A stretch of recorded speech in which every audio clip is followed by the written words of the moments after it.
Hello everyone, this is Dr. R. Tulasiram, Associate Professor, Department of Social Sciences, Faculty of Agricultural Sciences, Bharat Institute of Higher Education and Research, Chennai. So today the topic for discussion is supply chain management.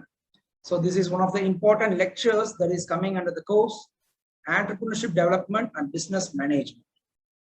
So this particular course is Agri-Business Management course, and inside which we will be dealing with different management functions, the importance of entrepreneurs, entrepreneurship, types of entrepreneurs, etc. So inside which this particular topic, supply chain management, that deals with the flow of goods, finished products, inputs from one place to another. The first place is producer and the last place is the ultimate consumer. How these products has been sent through a series of activities. What happens when these products have been sent from one place to another, and how these finished goods are being sent from one place to the destination. That is what we are going to discuss in this particular lecture. Let us move on to the topic. Right. First of all, we should understand about marketing channel. It is one of the important concepts in agriculture marketing. And here in agribusiness management, we deals with the business which is related to agriculture or any agri-related activities. Say, for example, coir making business. It may be a milk processing unit. It may be a sugar industry. So all these things are coming under agri-business. That is agri-based business. So what happens in such business when a product is finally came out from that industry? We will try to sell it, right? So first of all, when you prepare a product which is made out of an agricultural commodity, then that product can be called as agri product. So the base for producing this product is coming actually from the farmer. Say, for example, if I need to make a chips, okay, if I am running an industry which is a chips making industry, the raw material that I require to run my industry is potato. And this potato have to be cultivated by a farmer in a deep interior village. And these potatoes which are harvested has to be transferred from this farmer to the manufacturer, that is me, right? Likewise, each and every agri-based industries, that is agro-based industries, they require a agriculture raw material. That is agricultural product as a raw material, right? So how it is getting supplied from the farmer to the manufacturer, and what happens after that, that is called a supply chain management. So now you need to know about marketing channel. Marketing channel is the route, that is a road like thing through which a finished good is transferred from the first person, that is producer of a marketing channel, to the ultimate consumer, right? So marketing channel is an horizontal line. Please assume it as a horizontal line. So left side corner is actually the producer. That is, here the producer is the farmer, and right side corner is the consumer. Okay, so you have a series of things which happens between this farmer and the ultimate consumer. So how these harvested products are being sent to the consumer's plate, that is called as supply chain management. So in between this producer and consumer, you have manufacturer who actually makes use of this raw material to make it as a finished good, and then the same will be transported through logistics, and that will be sent to different dealers or wholesalers, and the same will be transferred from the wholesalers to the retailers, that is the provisional shops that we have in our market, or other retail shops, shopping malls, etc. Right? So from retail shop, the consumers will buy whatever they want. So this is the flow of activities that happens between the producer and the consumer. Right? So in marketing, there is a concept called marketing mix. Marketing mix is nothing but to sell your product, any harvested product in agriculture, to sell it, you need to consider 4 important qualities. 4 important things have to be considered before we try to sell our product. What are they? Product, that is function, packaging, services. That is, what is the use of our product? Okay, what is the function of our product? How we can go for packaging our product? So that should be considered as first, followed by price. Okay, many of the times, some of the economists consider this price as the consumer's eye. It is one of the important qualities among these four marketing mix. So among these four marketing mix, price is the important thing to be considered because it is considered as consumer's eye. What do you mean by consumer's eye? That is very important in the point of view of consumer. When you try to sell your product, any consumer will first look into the price of that particular product, right? They may try to identify the cost that they want to incur to buy that product, and then they will ask you for some discounts when they come for a purchase. Especially when they go for a bulk purchase, they will definitely try to negotiate the price with you, that is the seller. And then after finishing the purchase, they will like to have something as surplus. Say, for example, if I plan to go to the market to buy some fruits and vegetables, if I have some 1,000 rupees, what is my ultimate aim? After completing all these purchase activities, I need to have some remaining money in my pocket. That is margin, something which is extra even after the purchase. So these three things that is coming under price, and that will be considered the most as a consumer. And the third one is promotion. That is the promotional strategies, different ways to sell the product. Okay, different promotional strategies followed by the sellers of the product. Say, for example, advertising. The advertisement is one of the key to successfully sell your product. Then sales publicity, right? We need to just disseminate the information about our product to the consumers through advertisements, banners, flux, hoardings, etc. Right?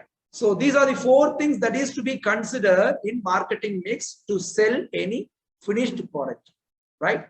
So the supply chain management that we are discussing in this lecture is falling under the place. That is, out of these four marketing mix, the supply chain management is falling under, that is coming under place. That is supply chain management, transfer of goods from one place to another, from farmers to the manufacturer, then from manufacturer to the wholesaler.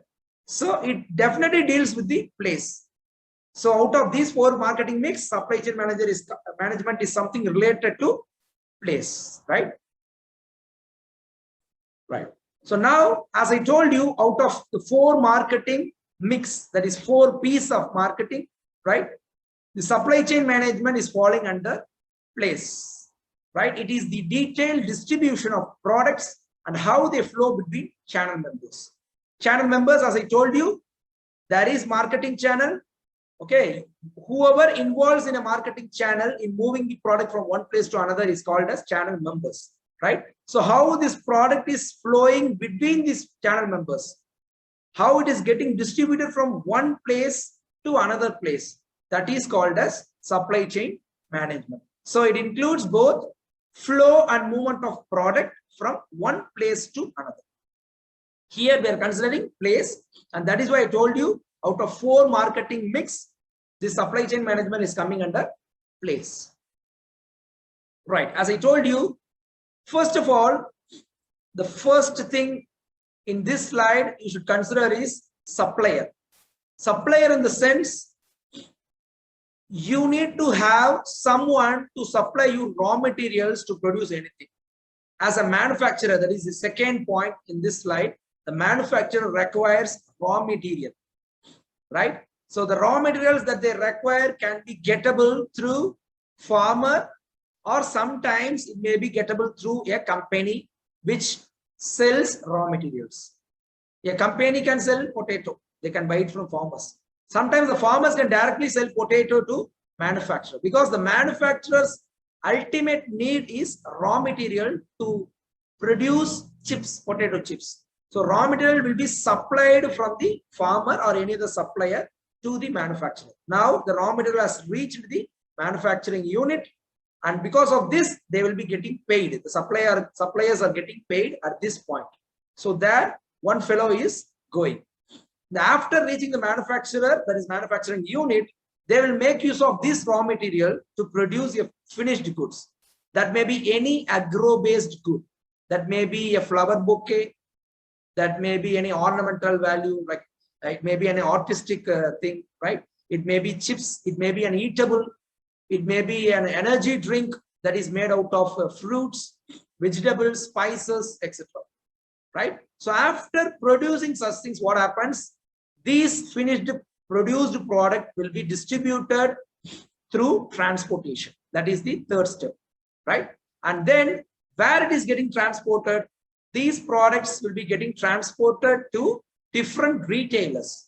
Normally, when some goods are being manufactured, it will be in bulk. Say, for example, 1,000 tons of chips or 1,000 or 10,000 packets of chips. You can assume it. Okay, this particular manufacturing unit is manufacturing 10,000 packets of potato chips. Now, when it is distributed to different people, if the person who receives the chips packet are wholesalers, they will be getting, each and every wholesalers will be getting some 500 packets. Okay, 500. Each and every wholesaler can get 500 packets. But when these 500 packets from each and every wholesaler is getting transferred to retailers, the number of retailers will be more than that of wholesalers, because the wholesalers are the one, they will keep the products in bulk. And retailers, the numbers may be more, but the retail shops, you can see, they will keep only limited quantities. That is the difference between wholesaler and retailer. They sell it in wholesale, and these people sell it in low quantity. So when it reaches the retailers, the quantity, it becomes less. And from retailer, the consumer, when they go for shopping, they will buy this potato. So in this way, a product is being transferred or taken from the farm to the consumer's plate. So what happens when the product is being distributed from the left corner to the right corner, that is to the consumer? The product is being transported to the consumer. In return, after using such product, these consumers will come up with some feedbacks about the product. So that you call as information. So that will again come from the consumer to the supplier. So if they feel like the quality of the potato which is used to make these chips is poor, accordingly, the supplier has to make some adjustments. Okay, they may shift their orientation towards another farmer. Okay, they may have another tie-up with another different farmers to check with the quality of potato that they get, so that the next time they will come up with a good potato as a raw material, and they can supply the same to the manufacturer. And by using a good quality potato, the manufacturer again will produce good chips. That is the chips which of good quality, and this will be distributed to the wholesaler, retailer, then finally the consumer. After using the same thing, again the same process that continues. So this is the flow of supply chain management. Right. So logistic management and supply chain management are synonyms in most of the cases. Right. As I told you, the raw materials will be supplied by the supplier and it reaches the manufacturer. By using these raw materials, the manufacturer will produce finished goods, which may be eatable, drinkable, whatever it is. Right. And that produced goods will be distributed to the wholesalers, then to the retailers, and then to the end user.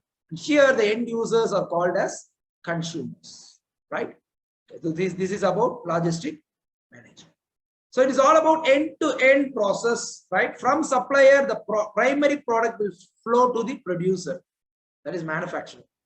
And from producer, the product will flow to the consumer. From consumer, the money will come to the supplier and also producer, right? The consumer will pay the producer, and through which the producers will pay the supplier. So that is called as cash flow. Right. So what happens once the produce is being produced? Now, please listen. The supplier is giving inputs to the manufacturing unit. By using these inputs, the manufacturing unit will produce a product. Now, inside the manufacturing unit, you have certain things to be followed. The first and foremost thing is inventory. Inventory is nothing but stocking of goods. Stocking of goods. Okay. So what are the different types of goods that we can keep it as a stock? Okay, inside an industry, it is not like always the industry will be running with some adequate raw materials. They may have some extra raw materials. Out of the total raw materials, they may take some quantity of that raw materials and they can make use of those raw materials to get a finished goods. So the remaining raw materials can be kept as stored product. Okay, inventory on hand and available for use. Right? So some part of the raw materials will be used for the present production cycle because the machine is running, it produces chips, but some part of the raw materials have been stored in the inventory. After producing chips, it is not like the next second we can sell that. The next second we cannot transport it through a vehicle.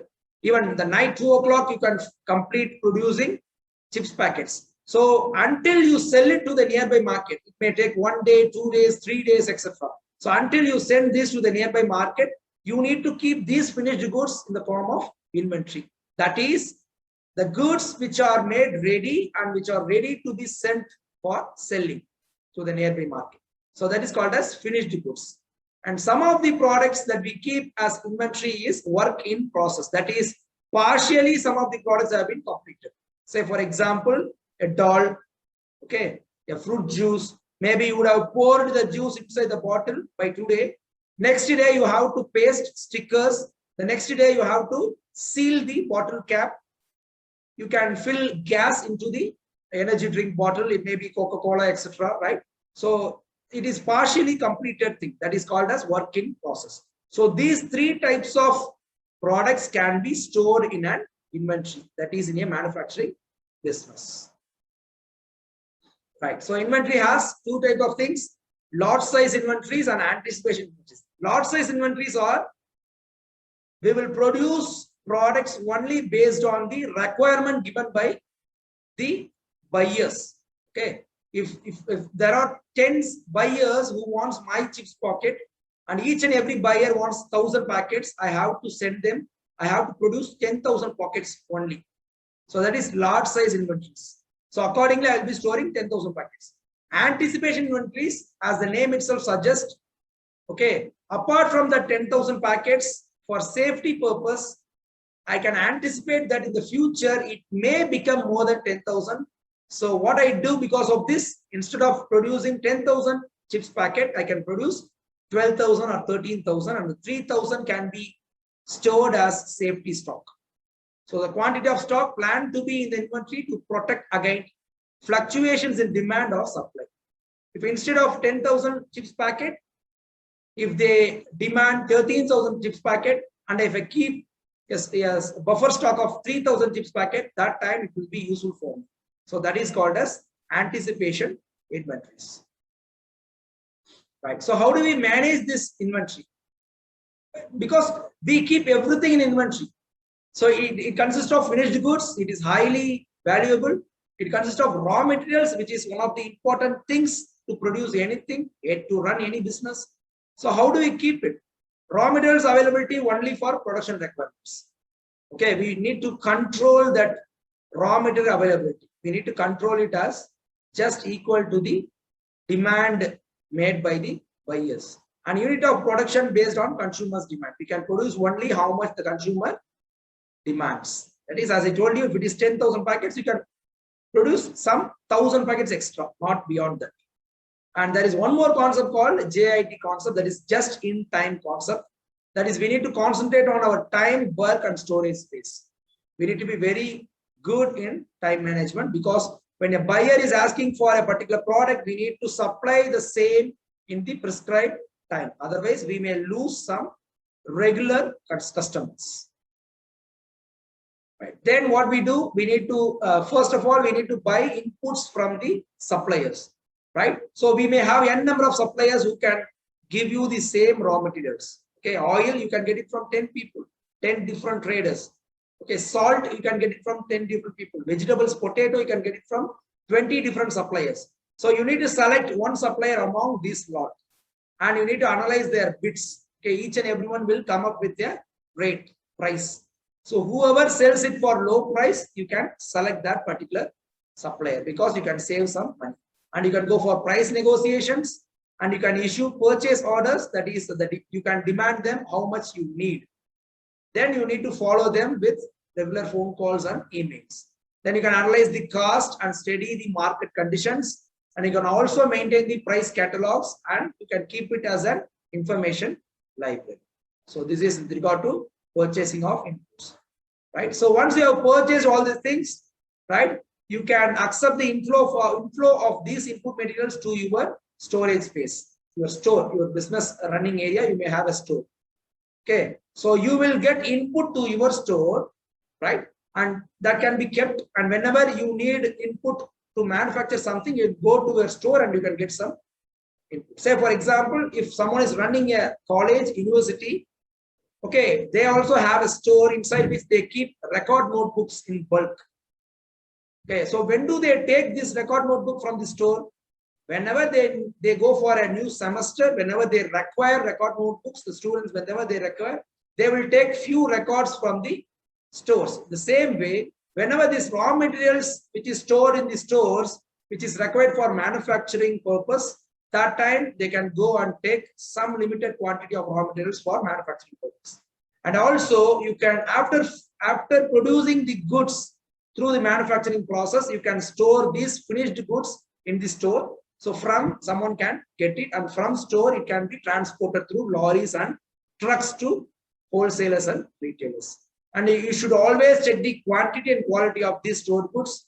And you need to have the receipt of all the materials that you receive as inputs from other input suppliers. And if someone keeps, the manager keeps some of the finished goods in the stores, for this storage, you need to keep records.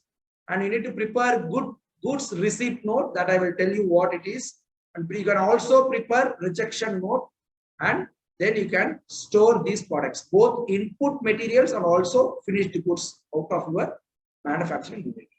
So this is goods receipt order. That is, once you receive any inputs from the other supplier outside. So here you can see you have to mention the goods receipt, order number, etc. Then date, how much the kg, delivery note if there is something, and you can tell like, yes, the goods received are good. If not, you can also send the goods rejection note to the supplier. For example, the company takes back items rejected by the customer into the stock. Okay, so that will be mentioned as goods rejection note. The next one is, after the finished goods have been produced, it can be sent to the outside area, or else you can keep it inside the warehouse. Okay, you can hold this product until you sell it. Okay, right? So if the selling time, if the disposal time is postponed, okay, you can keep these packed goods into the warehouse, right? So if you want to keep these finished goods inside the warehousing, right, it is a place, it is more like godown. It is a place where you can keep finished goods in bulk. You can store it in bulk. That is warehousing. So you need some different materials and equipments to handle these finished goods and inputs inside a warehouse. What are they? Pallets, forklift trucks, cranes, that is very usual. Okay, cranes, conveyors, elevators, tractors, tow lines, that is used to tow another vehicle. Then carousels. We'll see one by one.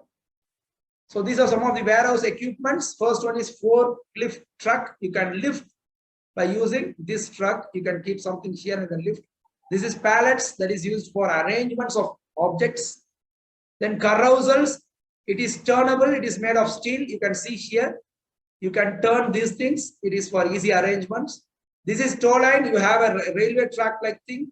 Okay, so in this you can keep a refrigerator, whatever it is that you produce from your unit, and you can make use of this tow line to send these products. So this will go by line. And then elevator, that is very normal in all the manufacturing units. Then crane, that is used for different operations inside the unit. And then after warehousing, you also can have storage structures. Okay, so after a product has been produced, you can choose one of these storage structures to store your products. So this pusa bin, it is an age-old technique where people used to store grains inside this. This also bamboo storage structure, that also you can make use of, right? And here you can see storage godowns. Here also you can store your products. So this is silo. So out of the storage, different storage structures, This storage structure is one of the advanced storage structures where you can store food grains in agriculture in bulk. Okay, you can store tons and tons of food grains using this storage structure called silo. And then packaging. So it is not only just complete producing a product. Okay, so actually we need to know that when a product is being transferred from the manufacturer and when it is distributed to another person, so throughout this flow marketing channel, the value of the product is getting increased, because when the farmers have a raw material, it is just a raw material, it holds some value. When the raw material has been converted into a product by the manufacturer, the value gets increased. And the same product, when it is processed, its value gets again increased. The value gets increased. When you pack it, again the value gets increased. After packing, if you give a brand name and if the brand is so famous among the people, again its credibility is more. Its value will get again increased. So throughout this chain of activities, there is value addition for the product. So one of the important steps for value addition is packaging. Even just by seeing a particular package, we get attractive. No? It is highly attractive for the consumers to see particular package. If you see green apple in the stores, you may have a netted bag.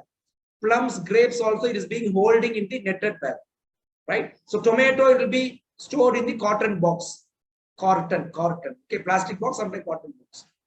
Okay, so for each and every product, it has to follow a separate packaging services. So milk will be in the pouch, some paper like pouch containers, etc. Sometimes milk will be stored in glass bottles, which is transparent, right? So there are three types of packaging that we can use. One is primary packaging, that is once you produce something and when you keep it inside a container, that is called as primary packaging.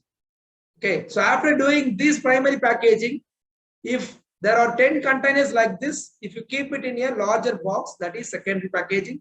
So these boxes, when it is kept in a larger box in numbers, that is tertiary packaging. So the size keep on getting increased.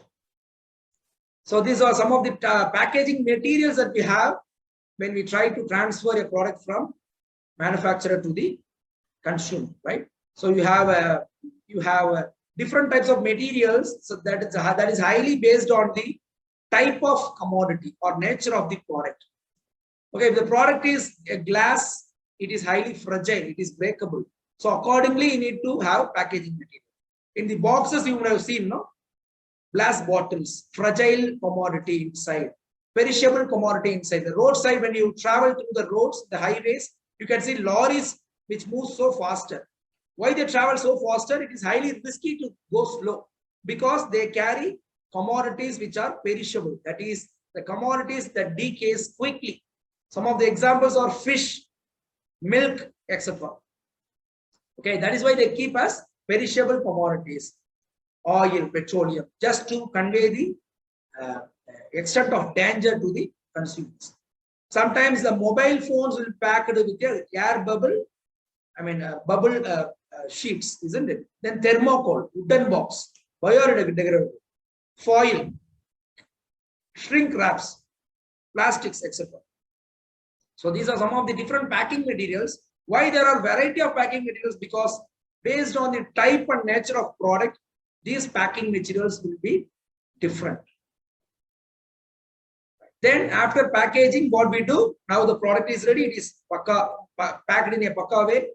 So now we need to transport this through to some other area through some mode of transport. If it is domestic, you can prefer lorry, bus, van, etc.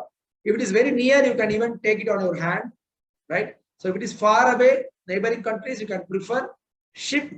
If the products are perishable in nature, you cannot go through ship because it takes multiple days.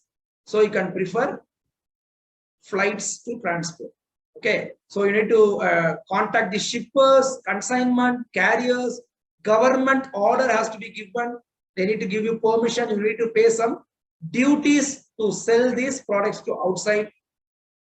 And there will be some regulations by the government of India that you can send only this percentage of the produced goods because the local domestic consumption will get damaged. You need to feed the domestic people first, then only you can send the remaining things through export to the public, right? So after doing all these formalities, then you can go for transportation. So based on the distance that we want to cover and based on the speed in which we want to transport, we can prefer any of this mode of transportation. So there are lots of transporting documents, bill of lading, freight bill, shipping manifest. You can make a mention like who is the sender, who is the receiver, okay, who is the dealer, agent, etc., price details, etc. in that transport documents. Then freight bill. Then it reaches the wholesalers. That is called as distribution.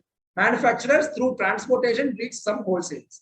If I am the manufacturer, there are only few manufacturers. Say for example, steel, oligopoly. Oligopoly in the sense few sellers for that particular product. Oligo means few, poly means seller. So few sellers, so they will produce in bulk and they will send these to the wholesalers, right? Wholesalers. So what happens? The wholesalers will be more in numbers, and from wholesalers it reaches the second distribution called not the retailers, large retailers. These retailers are called as large retailers. This is in between wholesalers and provisional stores, that is retail markets. Okay, retail markets are very small, wholesale unit is very big, and these supermarkets and convenience stores you can get all the products 24/7. Okay, you can get it. So this 7-Eleven is one of the famous convenience stores which is available in USA.